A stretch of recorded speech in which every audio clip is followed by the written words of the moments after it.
Bonjour à tous et à toutes. Je vais vous présenter aujourd'hui un cours sur les différentes grilles d'analyse fonctionnelle, aussi appelée conceptualisation de cas. L'analyse fonctionnelle, c'est une base solide de compréhension du fonctionnement d'une personne et ça nous aide à nous, en tant que thérapeute, à personnaliser la psychothérapie. Aujourd'hui, on va beaucoup parler de renforcement positif et de renforcement négatif. Donc si vous n'êtes pas totalement à l'aise avec ces concepts, je vous encourage à aller visionner un autre de mes cours qui s'intitule tout simplement Renforcement positif, renforcement négatif. Donc, je suis Marion Martinelli, je suis psychologue spécialisée dans les thérapies cognitives et comportementales et je travaille au sein du service de psychiatrie adulte du professeur Lançon à l'hôpital psychiatrique de la Conception à Marseille. Voyons maintenant comment va s'organiser le cours d'aujourd'hui sur l'analyse fonctionnelle. J'ai choisi de commencer ce cours par les définitions de ce que sont l'analyse fonctionnelle tout d'abord, donc qu'est-ce que c'est, à quoi ça sert et quand l'utiliser, et de la diachronie et la synchronie qui sont, à mon sens, les éléments les plus importants à comprendre et à maîtriser avant de passer à la suite qui traitera de comment utiliser les différentes grilles d'analyse. Parmi elles, vous trouverez la grille SORC, la grille CK, la grille Basic ID, celle de Fontaine et Iliev et enfin la matrice de la thérapie d'acceptation et d'engagement. Pour chacune d'elles, je vous proposerai toujours la même organisation.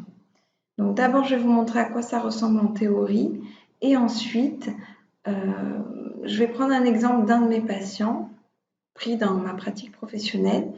Et d'ailleurs, concernant les exemples que je vais vous donner, j'ouvre une parenthèse pour vous dire qu'une grille ne correspond pas à un comportement problème.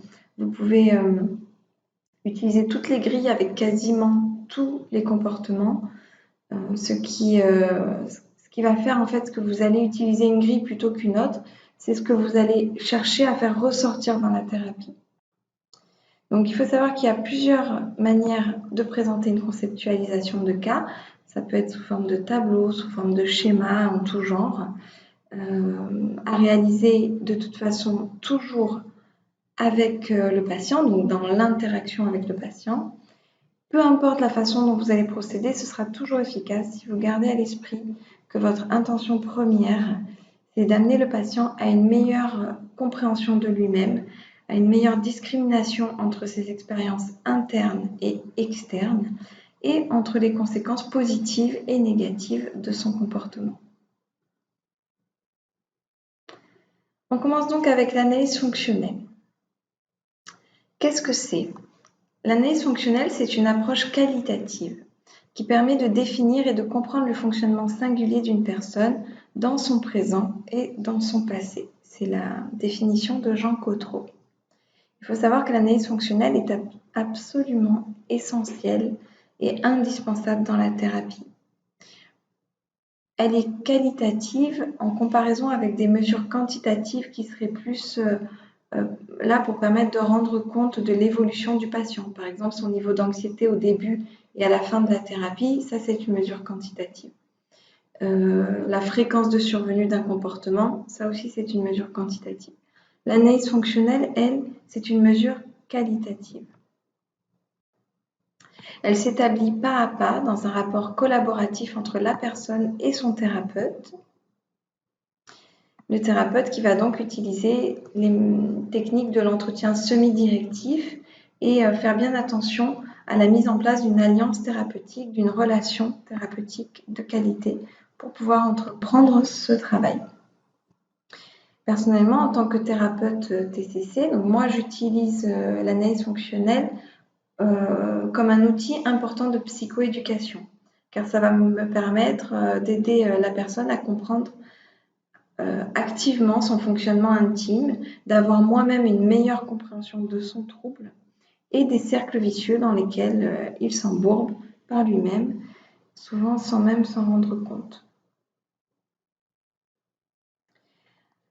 À quoi ça sert ? Pour vous expliquer de manière plus détaillée à quoi sert l'analyse fonctionnelle, je vous propose un petit listing de ses principales utilités en essayant de faire en sorte qu'elle soit le plus exhaustive possible. Comme par exemple le fait de permettre de bien comprendre la dynamique du problème, d'identifier également les facteurs de déclenchement ainsi que les facteurs de maintien qui font que celui-ci va se répéter dans le temps, ce qu'on appelle communément le cercle vicieux. Mais le but ultime de l'analyse fonctionnelle, c'est de pouvoir, grâce à elle, formuler des hypothèses sur les conséquences d'un comportement et ces hypothèses, les rendre testables sur les facteurs de maintien du comportement et les probabilités de changement de la personne. Donc, pour résumer, la conceptualisation de cas, ça sert à identifier une problématique, à recueillir des données, à observer et formuler des hypothèses pour la suite, à expérimenter un changement et évaluer les résultats de ce changement. Quand est-ce qu'il est nécessaire d'utiliser une analyse fonctionnelle? C'est une étape incontournable dans la thérapie, c'est même le point de départ de la thérapie. Mais on peut aussi l'utiliser en cours de thérapie dans les cas suivants.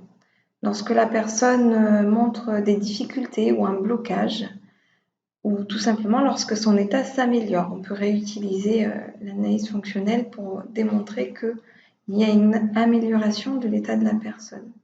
Mais également lorsque de nouveaux comportements problèmes apparaissent. Avant de passer aux grilles d'analyse fonctionnelle, on va parler de la diachronie et de la synchronie.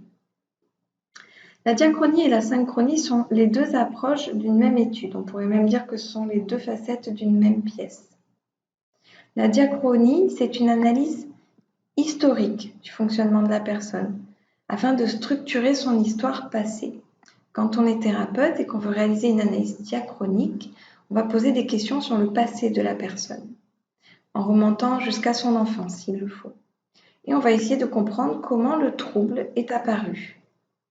Pour ne pas confondre diachronie et synchronie, on peut se référer à l'étymologie du terme. Dia qui signifie à travers et chrono, le temps. Donc, à travers le temps, à travers l'histoire de la personne. Ce qui veut dire qu'à travers l'histoire du patient, on va chercher des origines biologiques ou génétiques de son trouble, mais également la possibilité d'une origine développementale, familiale, sociale ou encore culturelle. La diachronie est une analyse donc qualitative. Ça signifie que l'on va discuter dans cette partie-là de la thérapie de tout ce qui a pu créer chez le patient une vulnérabilité, une fragilité psychologique qu'on appellera facteur de prédisposition. La synchronie.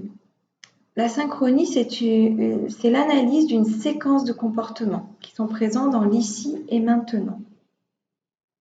L'étymologie de ce terme provient de syn ou syn, qui veut dire avec, et chrono, le temps. C'est-à-dire avec le temps, avec un espace-temps donné, donc un événement précis. C'est une analyse, cette fois-ci, quantitative. On dit que l'analyse est quantitative puisqu'il est possible, même recommandé, de quantifier certains éléments pertinents dans la thérapie, comme par exemple la fréquence de survenue d'un comportement, sa durée, le niveau d'anxiété de la personne, etc. Pour cela, on peut utiliser des outils de mesure tels que des questionnaires. On peut utiliser également des capteurs sensoriels. On peut utiliser la tenue d'un journal de bord pour observer la fréquence d'apparition d'un comportement. Les données synchroniques vont permettre de comparer le vécu subjectif de la personne avec ces mesures quantitatives et de suivre l'évolution de ces mesures au cours du temps et même au cours de la prise en charge via des mesures répétées.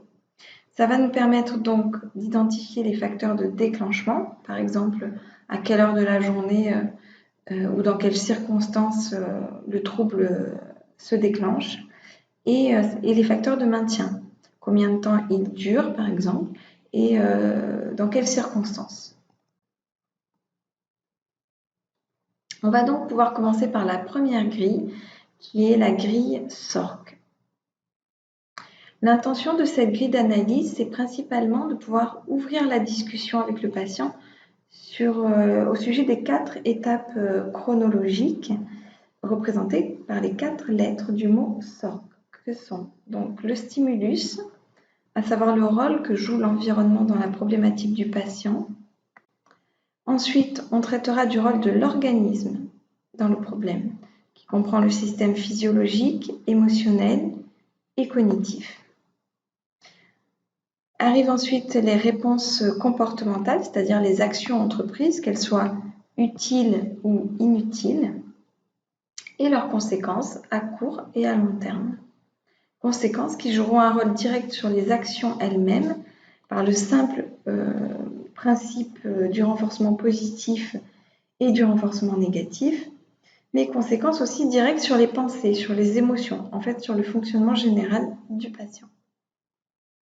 Tout ceci afin d'identifier la ou les sources de la souffrance. En réalité, quand on parle de source de la souffrance, on va plutôt évoquer les facteurs de déclenchement et les facteurs de maintien du comportement problème. Maintien du patient dans un cercle vicieux, que vous voyez présenté ici avec le circuit bleu.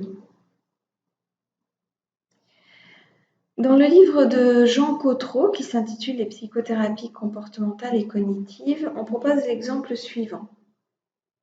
L'exemple d'un patient qui vient consulter en se plaignant d'impuissance sexuelle. Pour identifier les facteurs déclenchants du comportement, de cette souffrance d'impuissance, et les facteurs de maintien, nous allons questionner le patient sur chacune des 4 étapes de la grille. Par exemple, concernant la situation déclenchante, on va lui demander si sa partenaire actuelle, par exemple, correspond à ce qu'il souhaite. Est-ce qu'elle a changé au fil du temps? Est-ce qu'il s'est instauré une lassitude dans le couple? Est-ce que le patient lui-même est en recherche de nouvelles partenaires? Concernant l'organisme, représenté par la lettre O, forcément on va questionner sur la possibilité d'une déficience organique, mais pas que.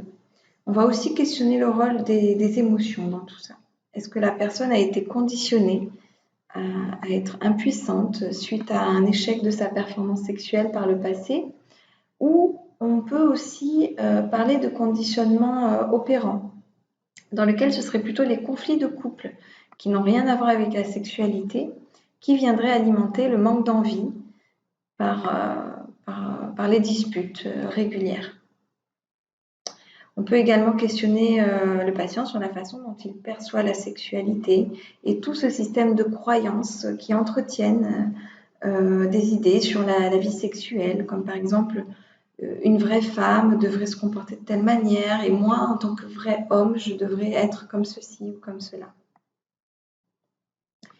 Ensuite, on traitera de la réponse comportementale, donc on parlera évidemment du niveau de performance sexuelle et comment celui-ci est vécu par le patient et par son ou sa partenaire.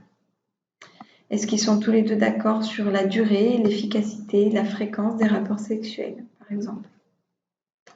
Et enfin, la partie qui correspond au but recherché et aux conséquences obtenues, on peut questionner sur les renforcements positifs quand tout se passe bien. Et est-ce que le patient, lui, est renforcé par sa ou son partenaire quand ça se passe bien? Et est-ce qu'il l'était avant le début de ses problèmes? On peut même, de manière encore plus générale, questionner le patient sur la façon dont les 2 partenaires se récompensent ou se punissent mutuellement dans leur vie de couple. Je vous donne donc l'exemple d'un de mes patients qu'on appellera Thomas et qui est âgé de 50 ans. On va rester dans le même thème pour que vraiment vous puissiez comprendre comment concrètement on utilise cette grille. Ici dans un exemple d'impuissance sexuelle, mais vous pouvez prendre n'importe quel autre trouble. Avec cette grille, ça fonctionne.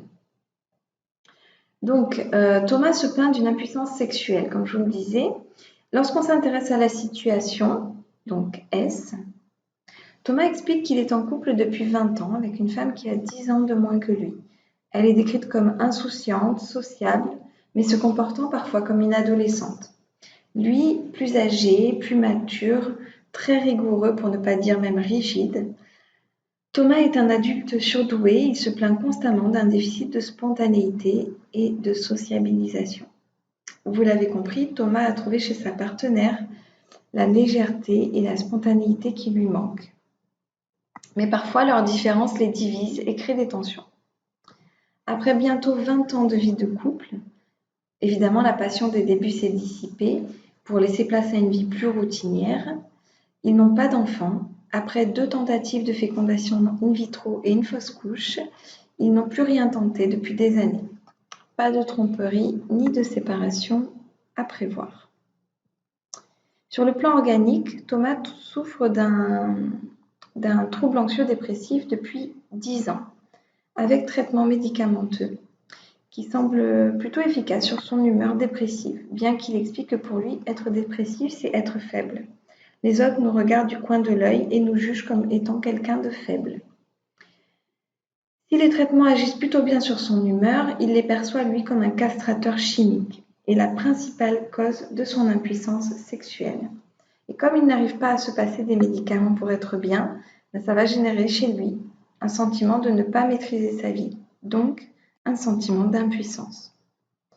Thomas a donc une image de lui-même qui est désastreuse, avec tous ses objectifs de vie qu'il ne parvient pas à atteindre, à savoir sortir de la dépression par lui-même sans traitement, maîtriser son anxiété, fonder une famille, ne plus être impuissant sexuellement et avoir des amis. Parlons maintenant de la réponse comportementale. Au moment où je vois Thomas en thérapie, il m'explique que sa compagne ne le sollicite plus sur le plan sexuel. En évitant cela, en fait, elle évite de le mettre en difficulté certainement, mais en fait, ça ne fait qu'alimenter le manque de confiance en lui et son sentiment d'impuissance. Au fil des séances, il a développé une obsession en épluchant tous les articles scientifiques qu'il trouve au sujet des antidépresseurs pour trouver celui qui aurait le moins d'effet possible sur ses capacités érectiles. Donc on est toujours dans un sentiment d'impuissance. En étant moins sollicité par sa compagne, associé à l'image dévalorisante qu'il a de lui-même, les conséquences sont qu'une vie sexuelle épanouie semble compliquée dans ces circonstances.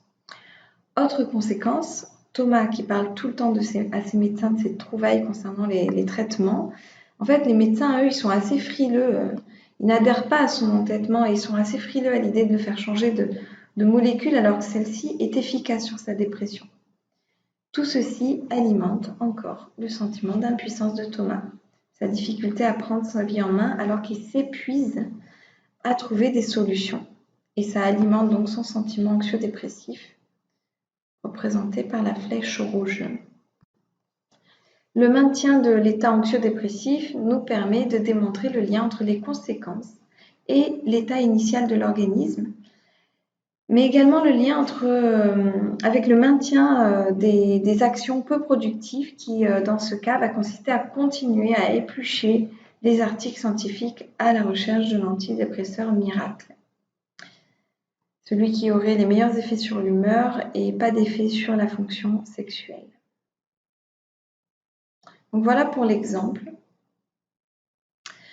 Un petit point pour finir sur les avantages et les inconvénients de ce modèle. L'avantage, c'est qu'il met en évidence les comportements, qu'ils soient problématiques ou pas, dans le contexte dans lequel ils se produisent, contexte externe et contexte interne, et le cercle vicieux qui se crée également. On retrouve aussi facilement le renforcement classique et le renforcement opérant, c'est-à-dire les déclencheurs immédiats et les facteurs de maintien du comportement. Les inconvénients sont que ce modèle peut paraître pour certains trop minimaliste, ce qui peut le rendre assez complexe d'utilisation. En effet, du fait qu'il n'y a que 4 catégories et qu'on y met dedans beaucoup de choses. Ce modèle est difficilement reproductible par le patient lui-même, qui risque de ne pas mettre toutes les informations pertinentes à l'intérieur. Et enfin, la diachronie, à savoir les éléments faisant référence à l'histoire personnelle du sujet, n'apparaît pas. Et ça, c'est important de le savoir. On a donc fini avec la grille SORT. Nous allons passer maintenant à la grille d'analyse suivante, qui est la grille CK. La grille CK, c'est la grille d'analyse fonctionnelle la plus utilisée, car elle est la plus simple et la plus facile d'utilisation. Les lettres CK représentent le stimulus, les émotions, les cognitions, les comportements et les anticipations de la situation.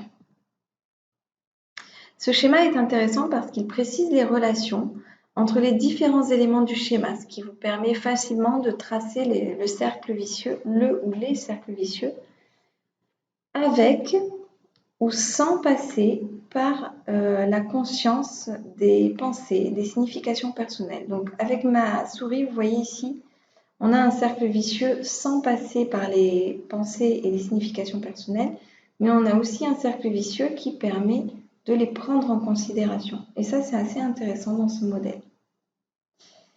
Avant d'aller plus loin dans la compréhension de ce schéma, prenons l'exemple d'une de mes patientes qu'on appellera Madame M. Madame M souffre d'un trouble anxieux et dépressif depuis plusieurs mois. Elle est actuellement en arrêt de travail suite à des attaques de panique survenues au travail. Lorsqu'on aborde le sujet de la reprise, elle m'explique: la contrainte est difficile à supporter. Je n'ai pas envie de me lever le matin pour aller au travail, puisque je risque d'arriver en retard, de ne pas comprendre ce qu'on me dit, de ne pas savoir quoi dire aux gens, de ne pas être à la hauteur de ce qu'on me demande de faire. Au travail, comme à la maison, je procrastine. J'évite de prendre des décisions par moi-même, j'évite les autres et les responsabilités. Je préfère ne pas aller travailler.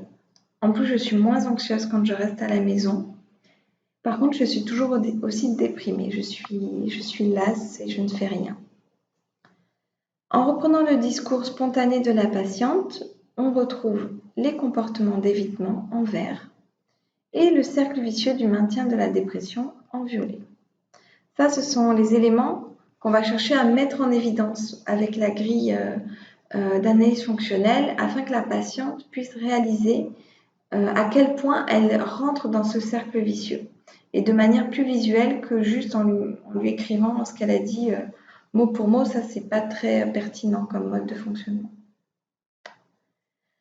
Voici cette grille d'analyse fonctionnelle telle qu'on la retrouve souvent dans les manuels de thérapie cognitive et comportementale. Celle-ci, elle est tirée d'un livre de Jean Cotreau.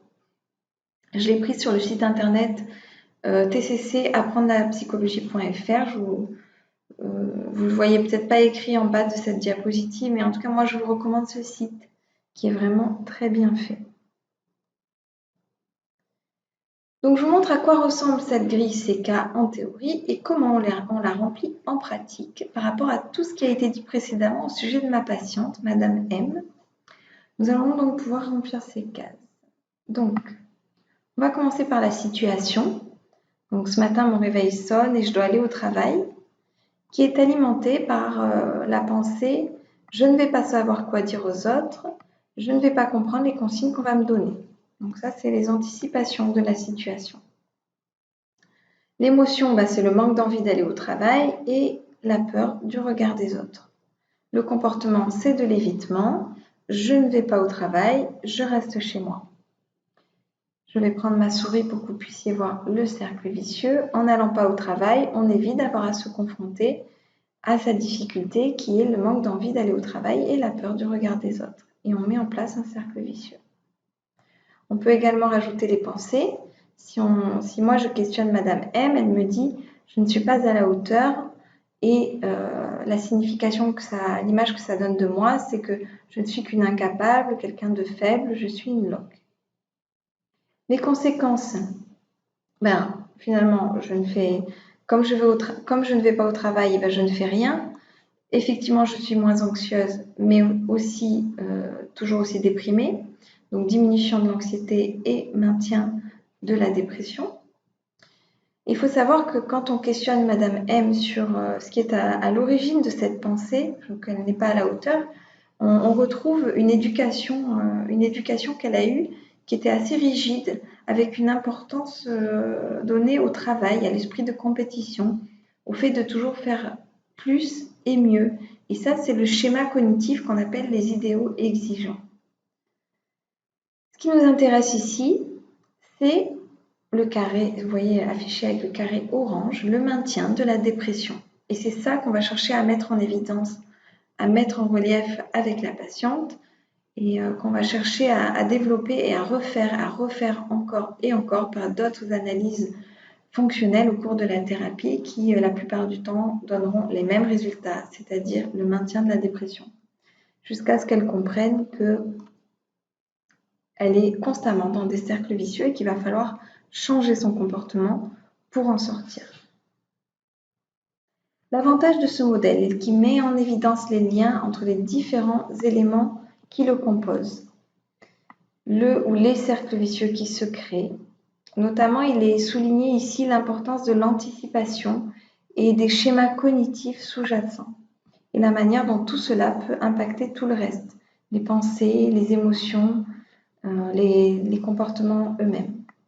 Et enfin, ce modèle est très visuel et attractif, il est facile d'utilisation. Il peut être réutilisé par le patient lui-même avec ou sans votre aide. Les inconvénients sont que ce modèle, c'est un modèle uniquement synchronique, donc centré sur les dimensions actuelles du patient. Si vous souhaitez recueillir les données, des données historiques, diachroniques, il faudra utiliser une feuille de notation complémentaire à ce schéma. On passe maintenant à la grille basique ID. Dans cette grille d'analyse fonctionnelle, on retrouve sensiblement les mêmes éléments, mais présentés différemment. Cette fois-ci, la description du fonctionnement problématique du patient est découpée de la manière suivante. Donc, B pour behavior, donc comportement. Dans cette partie-là, on abordera le comportement, mais également la diachronie et la synchronie, c'est-à-dire les facteurs de vulnérabilité relatifs à l'histoire de la personne et les facteurs de déclenchement et de maintien du comportement problème actuel. Ensuite, on a les affects associés, les sensations corporelles, l'imagerie mentale, les cognitions, les pensées, les croyances, les relations avec l'entourage, l'utilisation de drogues et de médicaments. Jean Cotreau, à partir de 1985, a ajouté les lettres E et A pour les attentes de la personne, ses projets, ses besoins, et les attitudes, la place du thérapeute, ses attitudes vis-à-vis du patient et vis-à-vis de la thérapie. Voyons donc plus en détail maintenant avec un comportement spécifique. En guise d'exemple, prenons le comportement du grignotage. Donc ça, c'est un exemple, mais vous pouvez utiliser la grille CK avec plein d'autres types de comportements problèmes. Donc moi, j'ai choisi une de mes patientes qui souffre d'un comportement de grignotage récurrent. Donc ça arrive le soir. C'est un comportement qui arrive en général le soir entre 17 et 18 heures. C'est un comportement en fait qui est présent chez la patiente depuis très longtemps, peut-être même depuis l'enfance. Ça, c'est la diachronie. Quand ses parents peut-être lui donnaient trop souvent de la nourriture pour l'occuper, quand elle les sollicitait trop, des repas pas assez équilibrés, dans une famille où les troubles du comportement alimentaire et l'obésité sont un facteur de prédisposition. Et c'est à prendre en considération dans l'analyse globale de la situation. Pour les facteurs déclenchants, la synchronie, je vous l'ai dit tout à l'heure, c'est que ça arrive plutôt le soir, en fin d'après-midi. Et les facteurs de maintien sont exclusivement dus au fait que ces moments-là sont préférentiellement appréhendés par de la nourriture. Donc en utilisant une seule et unique stratégie pour gérer ses émotions le soir entre 17 et 18 heures, ben forcément ça devient un facteur de maintien. Pour le A, représenté par les affects, les émotions qui rentrent en jeu lorsque la personne grignote. Ici, l'émotion qui se déclenche suite au grignotage, ce serait un apaisement immédiat, un apaisement du mal-être, de la solitude qu'elle ressent quand elle passe le pas de sa porte, laissant place au sentiment d'être comblée, d'être remplie. Et à moyen terme, peuvent apparaître des émotions plus désagréables, de la culpabilité d'avoir encore une fois pas réussi à résister à la tentation, la peur de devenir encore plus grosse et le dégoût vis-à-vis de sa propre personne. Le S pour sensation corporelle, qui découle de l'émotion, ça peut être une boule dans la gorge, une gêne au niveau de l'estomac, une fatigue qui donne envie de rester allongé, à ne rien faire.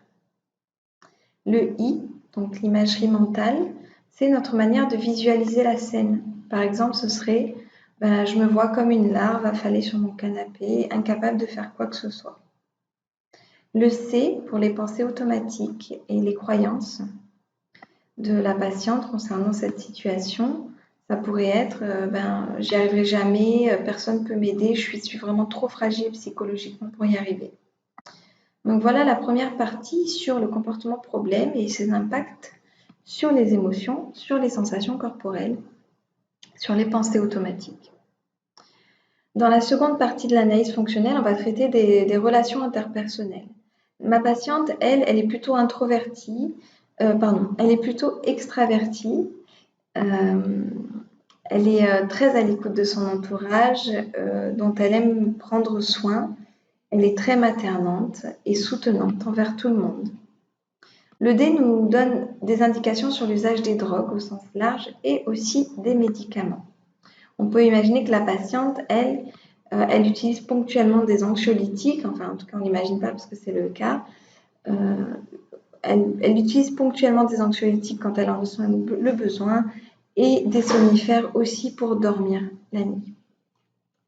Le E représente ses attentes, sa demande, ses objectifs ou aussi ses réticences. Ça pourrait être « je ne veux plus grignoter ». Ça permet de vérifier aussi que les attentes de la personne sont réalistes et réalisables. La dernière lettre, A, c'est mes attentes à moi en tant que thérapeute.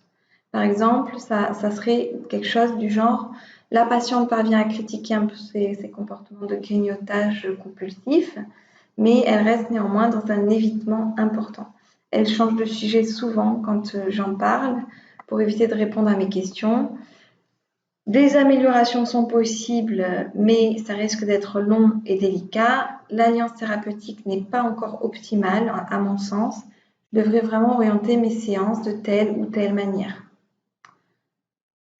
Donc voilà pour cette grille. Les avantages et les inconvénients maintenant. L'avantage de ce modèle, c'est qu'il est très complet et qu'il propose des éléments n'apparaissant pas dans les autres grilles d'analyse fonctionnelle, comme par exemple l'avis du thérapeute, sa place et la formulation de la demande directement pour le patient.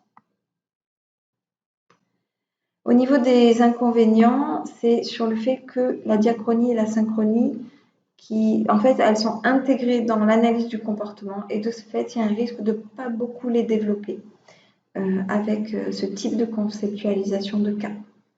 Autre inconvénient, cette grille ne met pas en avant les liens pouvant exister entre les différents éléments pour comprendre de quelle façon ils sont interconnectés.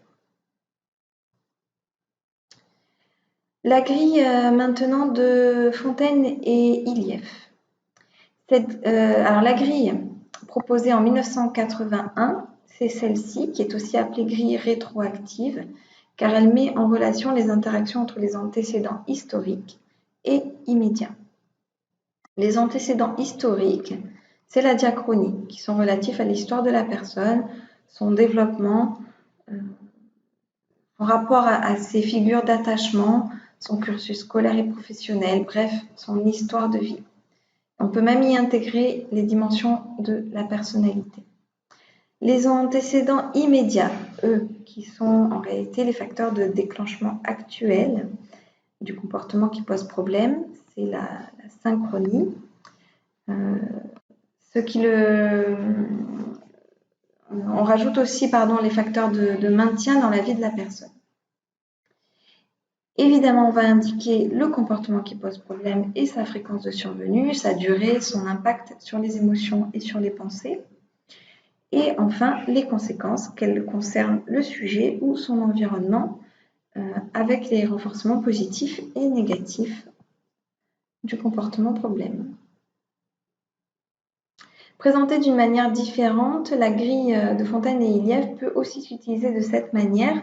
Dans ce schéma-là, qui a été réactualisé en l'an 2000, on retrouve toujours la diachronie ici et la synchronie, mais on distingue mieux les antécédents internes et externes, à savoir les pensées et les émotions d'un côté et l'environnement physique et social de l'autre, mais aussi les conséquences internes concernant le sujet lui-même et externes concernant son environnement. Les avantages de ce modèle sont qu'il met en évidence les liens entre les antécédents lointains et les déclencheurs immédiats du comportement, c'est-à-dire la synchronie et la diachronie. Ce modèle distingue également les éléments internes et externes, déclencheurs et conséquences. Donc on parlera là de renforcement positif et négatif. Les inconvénients sont que si on utilise le modèle initial de 1981, il développait assez peu les cognitions et les émotions en comparaison au modèle réévalué en 2000. Et enfin, le modèle réactualisé ne développe pas les schémas cognitifs sous-jacents ni l'imagerie mentale. On termine avec la matrice de la thérapie d'acceptation et d'engagement. Je vais vous présenter comment est-ce qu'on utilise la matrice ACT, qui est une forme d'analyse fonctionnelle spécifique aux thérapies d'acceptation et d'engagement. Dans ce schéma, vous trouverez à l'intérieur de ce cercle bleu des manières de formuler les questions qui vous permettent de remplir la case correspondante. Par exemple, pour identifier la souffrance psychologique, je vais vous la montrer avec mon schéma, on va poser des questions du genre qu'est-ce que vous vous dites dans cette situation? Qu'est-ce qui est difficile pour vous dans cette situation? Pour identifier les comportements d'évitement et de contrôle, donc en haut à gauche, ce sera des questions telles que quels sont les comportements qui vous posent problème dans cette situation? Qu'est-ce que vous faites qui ne vous convient pas? Etc. pour les valeurs et de même pour l'action engagée.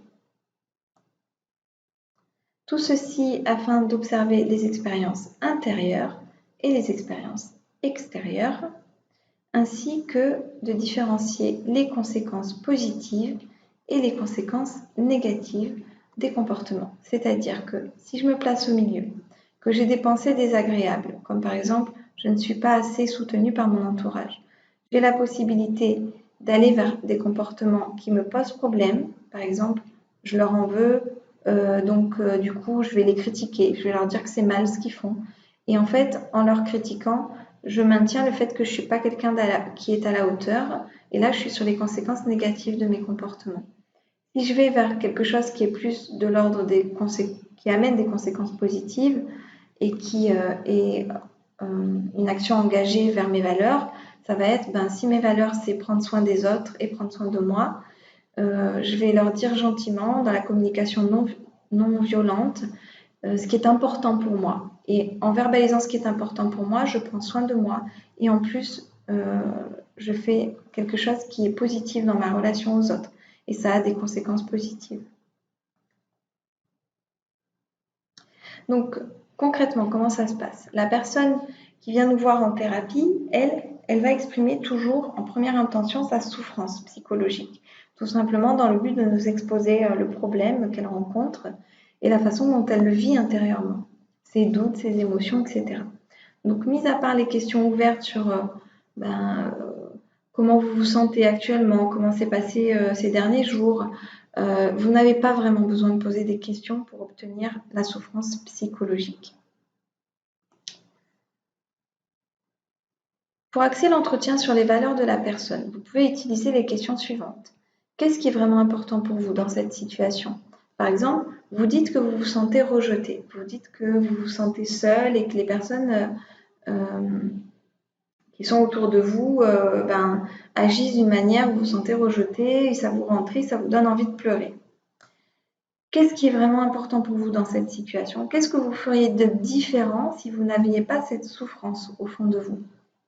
Et la personne pourrait vous répondre, si j'avais pas cette souffrance au fond de moi, je serais plus authentique avec les autres. J'aurais plus de facilité à prendre soin d'eux. J'aurais plus de facilité à maintenir des bonnes relations avec eux. Pour axer l'entretien sur les comportements de contrôle et d'évitement, vous pouvez utiliser les questions suivantes. Quand vous vous sentez triste, quand vous vous sentez rejeté, quels sont les comportements qui vous posent problème? Quels sont les comportements qui vous font devenir quelqu'un que vous ne voulez pas, qui vous éloignent de la personne que vous voulez être? Et la personne pourrait vous répondre, quand je suis pas bien, quand je suis triste et que je me sens rejetée, première réaction, c'est que je vais m'isoler toute seule et je vais boire toute seule dans mon coin, ou alors tout de suite, je peux me mettre à crier sur la personne, etc., etc. Donc, différents types de comportements qui ont un impact fort, immédiat sur l'émotion, parce que si je m'isole ou si je crie, d'un coup ou si je vais boire, je vais faire baisser le niveau émotionnel. Donc ça va avoir un effet immédiat sur mes émotions, quoique même pas toujours. Par contre, à long terme, ça va générer sur le long terme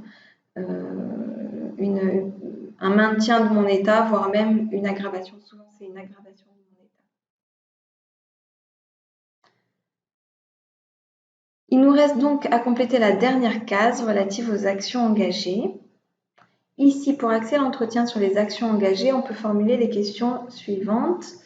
Quel comportement vous permettrait d'avancer dans votre vie? Quel comportement vous rapprocherait de la personne que vous voulez être? Vous permettrait de donner l'image que vous voulez donner aux autres. Donc, voici un exemple de réponse. Par exemple, plutôt que d'être malheureuse et de m'isoler, si j'essayais de pratiquer la communication non violente, je pense que ça m'aiderait plus. Peut-être il faudrait que dans les moments éventuellement où je m'isole, que je fasse un peu de relaxation, que j'apprenne à faire des compliments aux autres et à leur dire je t'aime, à utiliser, pas que la relaxation d'ailleurs, mais différentes techniques de gestion du stress.